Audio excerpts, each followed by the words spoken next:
Right madam, మనం చూసాం జగన్మోహన్ రెడ్డి గారు 5 ఏళ్లలో రాజధాని అమరావతి గురించి ఎంత దుష్ప్రచారం చేశారు, ఎన్ని అడ్డంకులు సృష్టించారు అని చెప్పి అక్కడ సీడ్ యాక్సెస్ రోడ్డును పాడుపెట్టడం కావచ్చు, ఆర్ఎఫ్ఐ జోన్ కావచ్చు, ఇలా చెప్పుకుంటూ పోతే చాలానే ఉన్నాయి. చాలామంది ప్రొఫెసర్స్ అని చెప్పుకునే వాళ్ళు లేఖలు రాయడం కావచ్చు, శివరామకృష్ణ కమిటీ అమరావతి రాజధానికి పనికిరాదని ఇలా పలు రకాలుగా ఎంత దుష్ప్రచారం చేయాలో అంత చేసింది. అంటే మనం చాలా రాష్ట్రాల్లో చూస్తూ ఉంటాం మేడం, ఎటువంటి రాజకీయ పార్టీలైనా కూడా వాళ్ళ పరంగా రాజకీయం చేయాలని చూస్తుంటాయి, ఎవరు గెలుపొందాలని చూస్తారు. కానీ రాష్ట్రాన్ని ఎవరు కూడా అధోగతి పాలు చేసుకొని పక్క రాష్ట్రాల ముందు తక్కువ చేసుకోవాలని ఎవరు చూసుకోరు. కానీ ఒక్కటి మన ఆంధ్రప్రదేశ్లోనే జరుగుతుందని చెప్పుకోవచ్చు. అంటే ఒక రాష్ట్రం రాజధాని లేకుండా 10 ఏళ్ళు ఉండడం అంటే అది చాలా పెద్ద విషయం. ఇప్పుడు కూడా ప్రధాని గారు వచ్చి శంకుస్థాపన చేయబోయి రాష్ట్ర ప్రజలంతా కూడా హ్యాపీగా ఉన్న టైంలో ఇప్పుడు కూడా అమరావతి గురించి పిచ్చిరాతలు రాయడం ఇప్పటికీ వైసీపీ ఆపలేదు.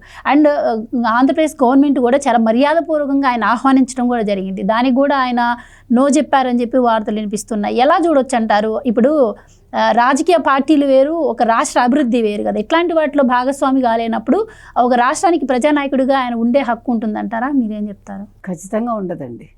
ఇప్పుడు మీరు ఇందాక అన్నట్టుగా అసలు జగన్మోహన్ రెడ్డి లాంటి వాళ్ళు ఎలా ఉండాలి మనం చాలాసార్లు మాట్లాడుకున్నాం. ఒక ప్రతిపక్ష నేతగా ఆయన, అంటే యాక్చువల్గా ప్రతిపక్ష నేత కాకపోయినా మనం అంటున్నాం అన్నమాట. ప్రతిపక్ష నేతగా ఉండే వ్యక్తులు ఎప్పుడు కూడా చాలా హుందాగా ప్రవర్తించాలి.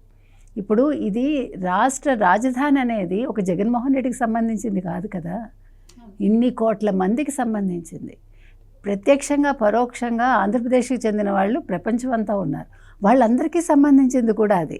ఒక ఆంధ్రప్రదేశ్ ప్రజలకే కాదు కదండి, మనందరం తెలుగు వాళ్ళం అనుకున్నప్పుడు తెలుగు వాళ్ళందరికీ సంబంధించిన ఒక అంశం మీద మనం ఎక్కడో ఉన్నా కూడా ఎంతలా మనం ఆనందపడతాం. అబ్బో మన రాష్ట్రంలో అమరావతి వస్తోంది, మళ్ళా పునర్నిర్మాణం జరుగుతోంది, అసలు ఆ ఊహ ఎంత ఆనందాన్ని ఇస్తుంది ప్రజలకి. అలాంటిది ఒక ప్రతిపక్ష నేతగా ఇప్పుడుండి గతంలో ఒక ముఖ్యమంత్రిగా పనిచేసిన తండ్రికి కొడుకుగా ఉండి అసలు ఆంధ్రప్రదేశ్ మీద అతని మమకారం లేదండి. లేదు, అదే చెప్తున్నా. దట్స్ వాట్, ఒక పార్టీ అధ్యక్షుడు పాలు పంచుకుని తీరాలి. నేను అంటున్నది అది. అటువంటి మనిషికి అసలు మమకారం లేదు, ఒక అభిమానం లేదు. మనకి ఎంత ఉంటుందండి మన మట్టి మీద, మనకి మనం అక్కడ తల్లి చెల్లి మీదే మమకారం లేని వ్యక్తికి మీరు అది ఒప్పుకుంటా సార్, కానీ అది వేరు సార్. కానీ ఇక్కడ రాజకీయ నాయకుడుగా ఇంతమంది ప్రజలు ఓటేసినప్పుడు కనీస బాధ్యత కదండి. ఇప్పుడు మనమే చూడండి, మన సొంత ఊరు అంటే మనకి ఎంత ఉంటుంది, మనం అక్కడ ఉండకపోయినా అక్కడ అయ్యో నేను అక్కడ పుట్టాను, ఆ మట్టి వాసన అనేది మనిషిని లోపల నుంచి కదిలించాలి. అంటే నువ్వు మర మనిషివా లేకపోతే రాతి మనిషివా నువ్వు, మనకు అర్థం కావట్లే. ధన మనిషి, ఆ ధనం కూడా చంచలమే సార్, కానీ ఇక్కడ ఆ చంచలత్వం కూడా లేదు కదా. నాకు ఆశ్చర్యంగా అనిపిస్తుందండి. మీరు ఇందాక అన్నట్టుగా ఇప్పుడు వేరే రాష్ట్రాల్లో మీరు ఇప్పుడు తమిళనాడే తీసుకోండి, వాళ్ళు ఎంత కొట్టుకున్నా లోపల అన్ని పార్టీలు కొట్టుకుంటాయి.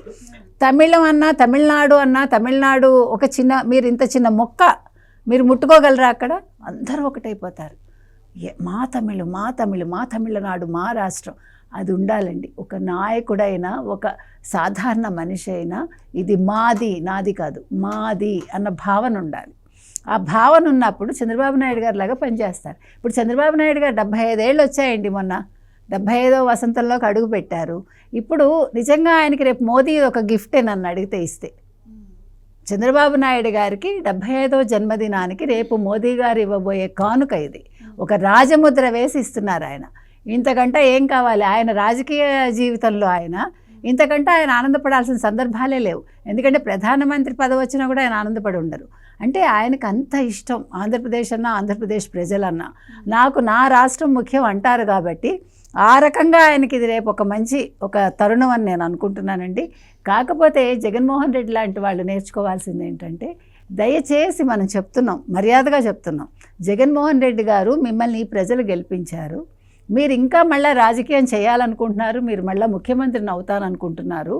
కాబట్టి మీరు ముఖ్యమంత్రిని అవ్వడం తర్వాత మీరు ముందు మీ నియోజకవర్గంలో గెలవాలంటే కనీసం మీరు ఈ రాష్ట్రం మీద అభిమానం పెట్టుకోండి, అమరావతిని రాజధాని కావాలని ఇప్పటికైనా కోరుకోండి. గతంలో లాగా రకరకాల మాటలు, రకరకాల చేష్టలు, అక్కడ మహిళల్ని చీరల్లాగి కొట్టి లాగి ఎన్ని చేశారండి.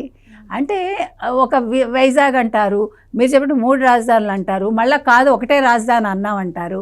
అబద్ధాల మీద అబద్ధాలు చెప్పుకుంటూ 5 ఏళ్ళు గడిపి మీరు కోల్పోయింది ఏంటంటే ప్రజల విశ్వాసాన్ని. ఏంటది ఆయన చెప్తాడు, విలువలు, విశ్వసనీయత.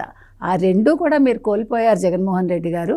కనీసం కొద్దిపాటి విశ్వసనీయత అయినా ప్రజల్లో రావాలి అంటే ఇప్పటికైనా మీరు కొద్దిగా మారి, ఇది మన రాష్ట్రం, మన ప్రజలు, మన తెలుగు వాళ్ళు, మన అమరావతి అనే ఒక భావన తెచ్చుకోమని మనం చెప్తున్నాం.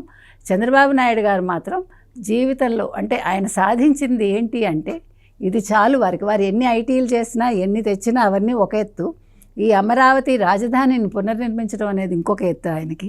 సో అంటే ఒక రాష్ట్రానికి ఎలాంటి ముఖ్యమంత్రి కావాలి అంటే ఖచ్చితంగా చంద్రబాబు నాయుడు లాంటి ముఖ్యమంత్రి కావాలండి, అందులో సందేహం లేదు మనకి.